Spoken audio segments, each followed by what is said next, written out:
부탁드리고요. 네, 감사합니다. 저는 오늘 그 퇴근 후 심리 카페라고 하는 제 책을 좀 소개하고 사실은 사실 책 내용을 뭐 1시간에 얘기한다고 해서 그 별로 의미도 없을 것 같고요. 하여튼 그 배경, 그다음에 이제 제일 큰 문제는 이제 저런 걸 통해서 우리가 얼마나 힘든가, 우리 직장인들이 얼마나 힘든가, 또 어떻게 해결할 것인가 하는 얘기를 좀 드릴 수 있으면 좋겠습니다. 그리고 보통 직장 스트레스, 저거 자체도 되게 많이 어려워요. 왜냐하면 여러분이 직장에서 받는 스트레스가 뭘까요? 그 한국말로 따면 일 때문에 받으면 직무 스트레스죠. 일 자체 때문에 어려우면. 근데 그 직장이 더러워서 받을 수도 있잖아요. 일이 아니라 나 이 일을 다른 직장 가서 하면 할 수도 있잖아요. 그 직장 스트레스도 있고, 그 다음에 내가 힘들 수도 있잖아요. 그럼 직장인 스트레스예요. 이게 영어로도 다 다릅니다. 워크 스트레스, 잡 스트레스, 오큐페이셔널 스트레스 다 달라요. 근데 내가 이제 요거를 어떤 개념으로 가지고 직무 스트레스냐, 직장 스트레스냐, 직장인 스트레스냐도 사실은 직장인 스트레스면 사람을 관심을 갖는 거죠. 이 사람이 직장인이 아닐지라도 사실은 그 사람에 대한 스트레스를 보는 거고, 직무 스트레스 그러면 내가 주로 하는 일, 뭐 일 자체 로딩이나 그런 거에 빠져 있는 거고, 직장 스트레스는 굉장히 조직 문화에 관심이 더 있겠죠. 방점이. 단어 하나, 워딩 하나도 되게 중요한데 오늘은 뭐 그런 걸 나누는 시간은 아니니까 보통은 직장과 관련돼서 힘든 일들이 뭐가 있을까 보면 딱 이런 거예요. 이런 일들. 근데 여러분들 뭐가 제일 재밌어요? 오늘 제가 아까 시작 도입은 이게 일이 많다는 얘기겠죠. 일이 많다. 근데 일이 많은 거랑 또 다른 일만 많으면 힘들까요? 일이 별로 없는데 사실 제가 아주 쉬운 예를 하나 드릴게요. 아주 쉬운 예는 예를 들면 컨베이어 벨트에서 조립하는 일이에요.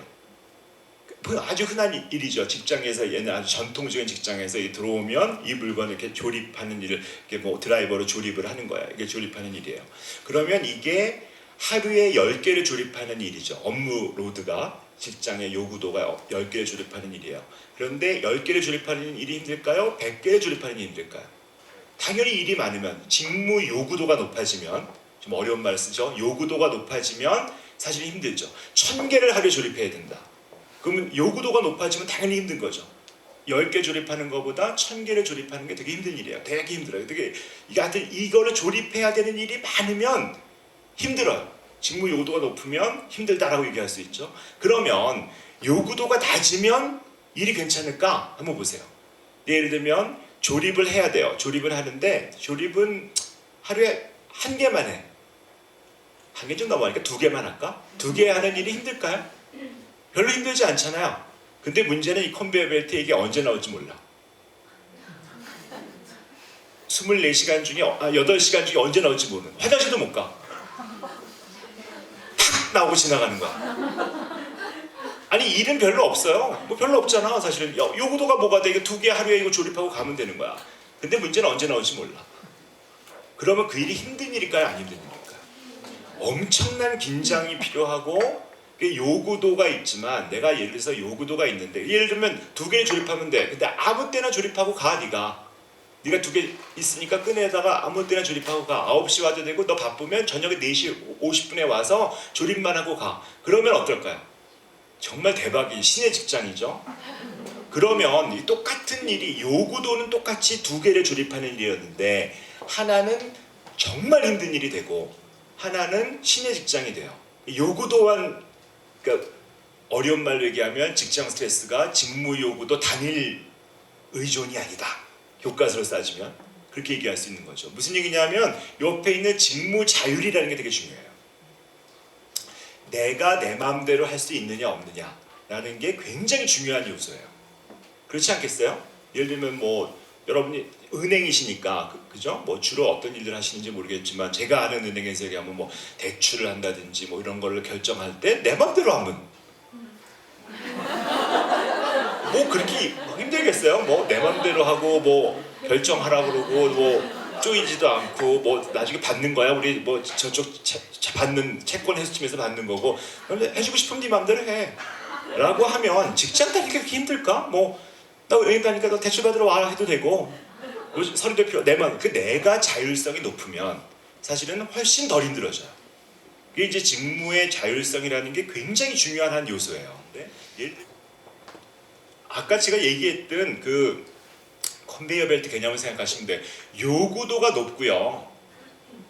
그러니까 내가 할 수 있는 자율성이 낮은, 내가 조절할 수 있는 게 낮으면, 그러니까 자율성은 낮고 요구도는 높은 요쪽에 있는 일들이 되게 인류는 직업은 더러운 직업이죠. 사실은 3D가 문제가 아니고 사실 되게 안 좋은 직업이죠. 요구도는 적은데 자율성이 되게 높은 직업이 있어요. 제가 꿈꿨던 대학 교수예요. 휴강도 맘대로 하고 뭐 논문 부담 별로 없고. 근데 저 그렇게 하고 대학 교수가 되려고 평생 해서 이제 교수가 됐더니 와보니까 세상이 바뀌었어요.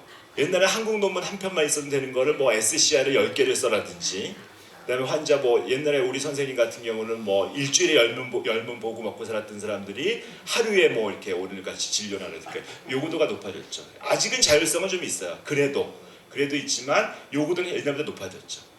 직업을 이렇게 두 가지 축으로 X축, Y축을 따져보시면 사실 여러분이나 여러분 자녀의 어떤 직장들을 한번 생각해 볼 수 있을 거예요. 요구도와. 근데 여기서 제가 이게 입체라는 게 있어요. 이게 한 축이 더 있어요. X축, Y축, Z축이 있어요. G축이. 이게 G축이 뭐냐면 서포트, 누가 도와주느냐. 그래서 직업 중에 제일 더러운 직업을 한번 볼게요. 요구도는 더럽게 많아요. 너무너무 일이 많아. 근데 내가 할 수 있는 건 아무것도 없어. 근데 아무도 안 도와줘. 그러니까 이 그림을 따지면 이쪽에 아래에 저쪽에 있는 거, 그거를 시뻘겋게 칠해놨잖아. 데인저러스 워크. 이게 일을 하면 할수록 정말 위험하다. 사실 요구도라는 건 직업의 특성에 따라 다르거든요. 뭐 의사의 특성인데 이 요구도를 없게 할 수는 없잖아요. 예를 들면, 그러니까 바쁜 일들은 어차피. 그래서 요구도 측면은 사실은 좋은 직장도 되게 막 높은 것도 있어요. 높은 거, 뭐 예를 들어서 CEO 같은 분들은 굉장히 요구도가 높은 일이잖아요. 그런 요구도 높은데 그렇다고 뭐 더러운 직업이라고 할 수 있는 건 아니니까 요구도 높고 그 대신 자율성이 높아지고. 그러니까 우리 요구도는 일에 따라, 직종에 따라 결정이 되기 때문에 어떻게 할 수는 없어요. 하지만 딱 두 가지, 자율성을 높이고 지지를 높이는 일들은 해야 된다는 거죠.